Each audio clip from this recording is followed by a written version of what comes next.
দর্শক, বন্যা পরিস্থিতির আরো খবর জানাতে চট্টগ্রামের বাঁশখালী থেকে যুক্ত হচ্ছেন সহকর্মী রনি দত্ত। রনি, ক্ষতিগ্রস্ত মানুষজন কতটা ঘুরে দাঁড়াতে পারছে আর ত্রাণ সব জায়গায় পৌঁছাচ্ছে কিনা? আসলে মঞ্জুর, ক্ষতিগ্রস্ত মানুষরা আসলে ঘুরে দাঁড়ানোর যে বিষয়টি, সেটা আসলে পানি যখন কমবে বা পানি যখন কমে যাবে তখনই আসলে তার ঘুরে দাঁড়ানো।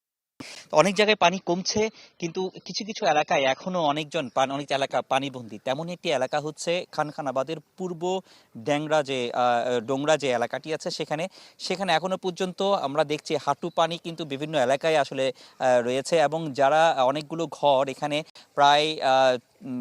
প্রায় ৩,০০০-এরও বেশি মাটির যে ঘর, সেটি কিন্তু আসলে পানিতে পড়ে গেছে। এখন অনেক জায়গায় কিন্তু আসলে ক্ষতিগ্রস্ত হয়েছে মানুষজন। এখানে যারা এখনো আছেন তারা যেটি বলছেন, তারা কিছুটা ঘুরে দাঁড়ানোর জন্য যে সহযোগিতা প্রয়োজন, সেই সহযোগিতা তারা আসলে চাচ্ছেন।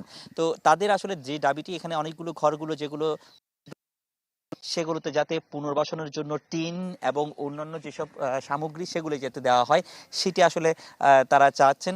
এবং অনেক জায়গা থেকে আমরা দেখছি স্বেচ্ছাসেবী অনেকে আসছেন, কিন্তু এখানে প্রশাসনের যে সহযোগিতা, সেই সহযোগিতা কিন্তু এখনো পর্যন্ত তেমন পাওয়া যায়নি। আমরা যতটুকু এখানে যাচ্ছি ততই এখানে পানি আসলে দেখছি। কোথাও কোথাও যে মাটির ঘরগুলো রয়েছে সেগুলো কিন্তু একেবারেই পড়ে গেছে। এখানে অনেকটা মানবেতর জীবনযাপন করছে। এবং এখানে দেখছি যে কিছু স্বেচ্ছাসেবী সংগঠন তারা তাদের যে খাওয়ার যে ব্যবস্থা, অর্থাৎ তারা একবেলা যে খাবার, সেই খাবারগুলো দিয়ে যাচ্ছে।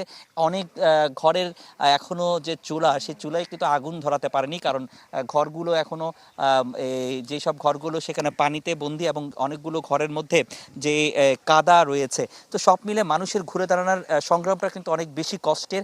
সেখানে সহযোগিতা প্রয়োজন, সেখানে প্রশাসনের সহযোগিতা প্রয়োজন এবং সরকারি সহযোগিতা প্রয়োজন। তো এই ছিল এখানকার সবশেষ অবস্থা। মঞ্জুর। রনি, ধন্যবাদ আপনাকে। দর্শক, চট্টগ্রামের বন্যা পরিস্থিতির খবর জানাতে বাঁশখালী থেকে যুক্ত হয়েছিলেন সহকর্মী রনি দত্ত।